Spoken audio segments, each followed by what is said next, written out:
आया है वो बेसिकली पश्चिमी नेपाल मतलब वेस्टर्न नेपाल रीजन में है, जो कि हमारे उत्तराखंड के रीजन से सटा हुआ है जोन है। और ये जो अर्थक्वेक जहाँ आया है वो हमारे जो दो प्लेट्स हैं, जो इंडियन प्लेट और यूएसएन प्लेट, उसकी कोलिजन बाउंड्री पर आया है। और अगर पास्ट में भी अर्थक्वेक देखें तो यहाँ पर नवंबर में भी अर्थक्वेक आ चुके हैं, अभी रिसेंट में जनवरी में भी आए हैं, दैट इज 6.3 मैग्नीट्यूड का अर्थक्वेक था, ठीक है, जो कि दिल्ली में भी फेल्ट हुआ।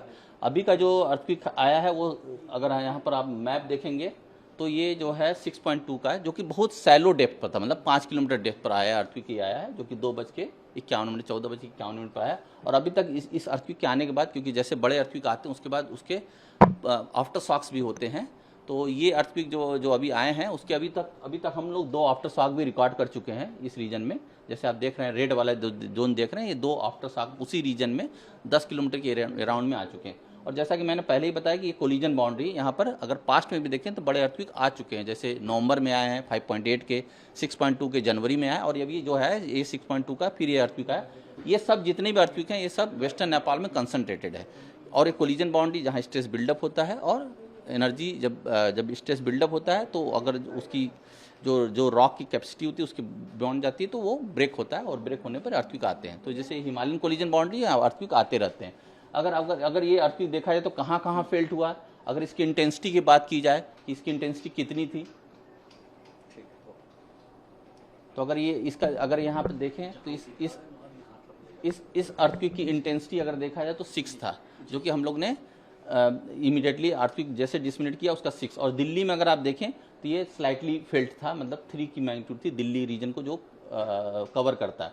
और उसी दौरान अगर देखा जाए तो पब्लिक से बहुत रिस्पांस आया। देखिए अब तक हमारे पास 1 घंटे बीत चुके हैं अर्थक्वेक के, 70 रिस्पांस आ चुके हैं। अगर इस रिस्पांस को देखा जाए इस मैप में तो कहाँ कहाँ से रिस्पांस आए हैं, तो अगर आप ये देखेंगे तो ये नेपाल में हमारा ईपी सेंटर था जो 6.2 का अर्थक्वेक है। तो अगर देखिए तो उत्तराखंड से आपके पंजाब में भी फेल्ट हुआ है, दिल्ली में काफ़ी फेल्ट हुआ है, लखनऊ रीजन में, जयपुर रीजन में, कुछ लोग यहाँ बता रहे हैं कि ये अहमदाबाद रीजन में भी फेल्ट बता रहे हैं, उनको फील हुआ है। मतलब ये शॉक इतनी बड़ी थी कि ये, क्योंकि जब ये बहुत सैलो थी तो एनर्जी जब पास की है तो लोगों को फेल्ट हुआ है, ठीक है। तो ये अर्थक्वेक कॉमन है, यहाँ पर हमेशा आते रहते हैं, जिससे हम लोग अभी बता चुके इसका पूर्वान तो कर नहीं सकते क्योंकि कोलिजन बाउंड्री है। तो हमें एनडीएमए ने गाइडलाइन जो इशू किया है कि कैसे प्रिकॉशन करें, उसको प्रिकॉशन को हमें बरतना चाहिए। अब देखिए जैसे मैंने आपको अभी बताया कि इंटेंसिटी मैप अगर इसका देखिए नियर बाई, अगर यहाँ पर मैं आपको दिखाऊँ बैक टू अर्थक्वेक में, तो नुकसान की अगर बात करें तो 6 मैग्नीट्यूड है। अगर अच्छी क्वालिटी की बिल्डिंग है तो नुकसान की कोई गुंजाइश नहीं, केवल शेक होगा, लेकिन अगर पुअर क्वालिटी की बिल्डिंग है तो नुकसान की संभावना है।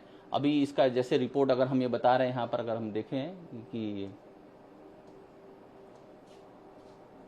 अगर ये देखा जाए तो 6.2 का अगर इंटेंसिटी मैप देखें हम आपको बताएं तो ये यहाँ अगर इसका लीजेंड देखें तो ये बताता है कि 6 का मतलब स्ट्रांग है। तो स्ट्रांग में जनरली क्या होता है कि बिल्डिंग में क्रैक्स आते हैं, बिल्डिंग फॉल नहीं होती है। 6 का मतलब ये है, अगर डिजास्टर होगा, ड्वेल होगा तो बिल्डिंग कोलैप्स होती है। तो 6 का मतलब बिल्डिंग में क्रैक्स, दरारें आ सकती हैं। और फेल्ट काफ़ी देर तक, अगर पास में है, इसके पास है तो काफ़ी देर तक फील होगा। जैसे दिल्ली में अभी हमारे मंत्रालय में लोग जैसे पैनिक किए तो मतलब 10 सेकंड 15 सेकंड का फेल्ट हुआ है। तो यहाँ पर कोई जान माल का नुकसान की संभावना बहुत ही कम है दिल्ली में, क्योंकि दिल्ली से 400 किलोमीटर